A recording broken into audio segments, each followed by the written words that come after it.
The minority leader is recognized. Are we in quorum? We are not. Mr. President, now, as we near the third week of the Trump shutdown, the impacts on the American people are getting worse with each passing day. Nearly 400,000 federal workers have now been furloughed. Food safety inspectors, vital to our health and safety, are working without pay and with limited resources. American farmers can't get loans from the USDA. Working families trying to buy a home are finding out their FHA loans are on hold. I just heard from a constituent of mine in the Capital Region near Albany, a fire police dispatcher whose wife is pregnant. They closed on their first house joyously last week, but now their loan is delayed until the government reopens. That story can be repeated over and over again. Our federal courts are running out of money. Our national parks are suffering. We've seen the piles of debris and garbage in these beautiful places. And maybe most ironically of all, as the president's talking about making the border more secure, his shutdown is making it less secure. Border Patrol agents are going without pay. E-Verify is offline. Immigration cases are on hold. New immigration judges are not being hired. So with all the talk that the president has about making the border more secure, the Trump shutdown is making it less secure. And we've provided a way for him to continue to debate this wall issue, but keep the government open. So all of this means that we should be doing everything we can to bring this Trump shutdown, excuse me,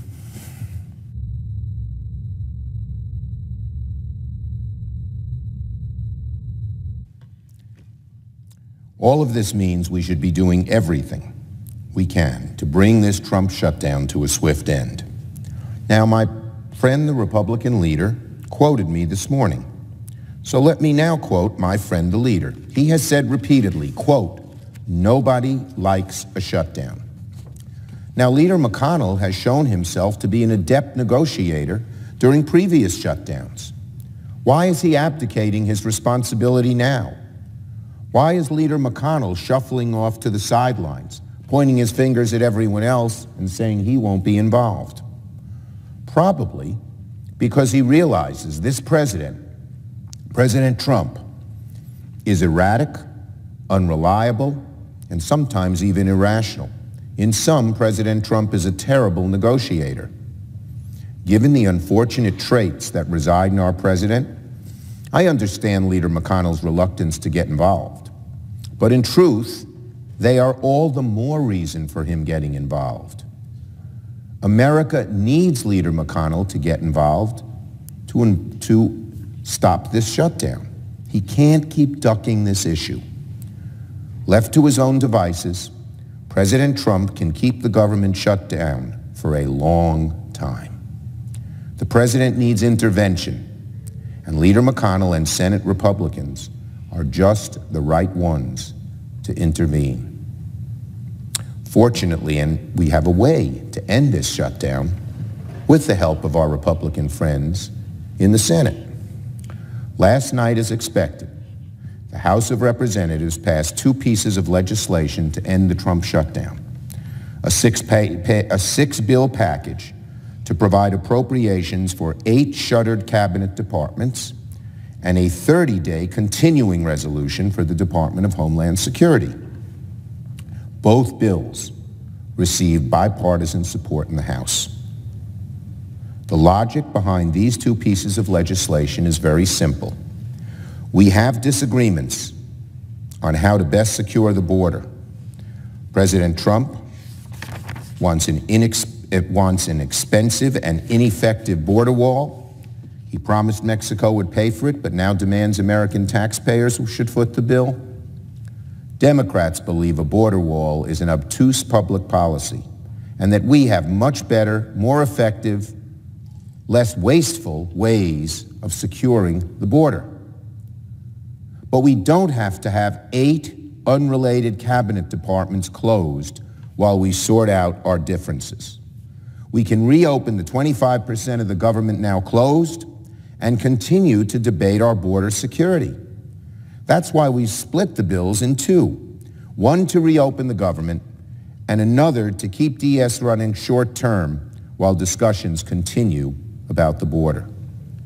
Neither piece of legislation should be controversial. And the House majority, I give them credit, and Leader Pelosi credit, went out of its way to avoid controversy. They didn't send over a bill with lots of poison pill riders, lots of things that our colleagues here wouldn't like.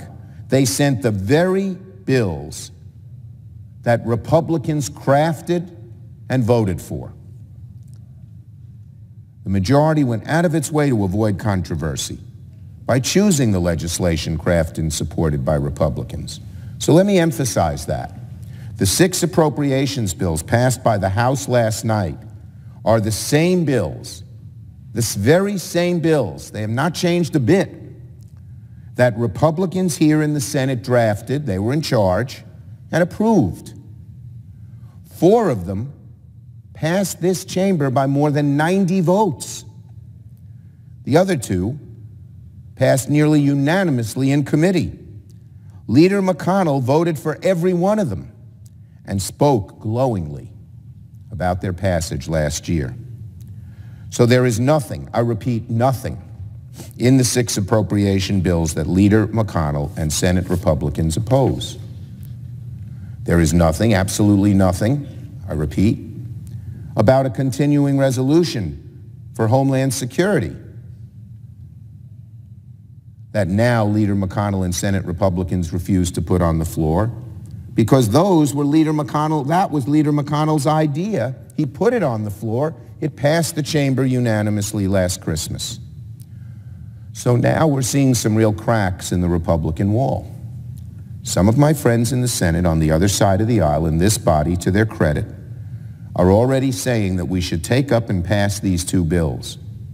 7 House Republicans, newly elected, under huge pressure not to, voted with these bills. Every Democrat voted for the bill. There's no dissension there. But a handful of Republicans did too. So, it's time for Leader McConnell and President Trump, who is the ultimate reason we have this shutdown. It's time for Leader McConnell and President Trump to support this package of bipartisan legislation and reopen the government. In a short time, Speaker Pelosi and I will head to the White House to meet with President Trump and congressional leaders about the government shutdown. I'll be joined by my very able colleague, Senator Durbin.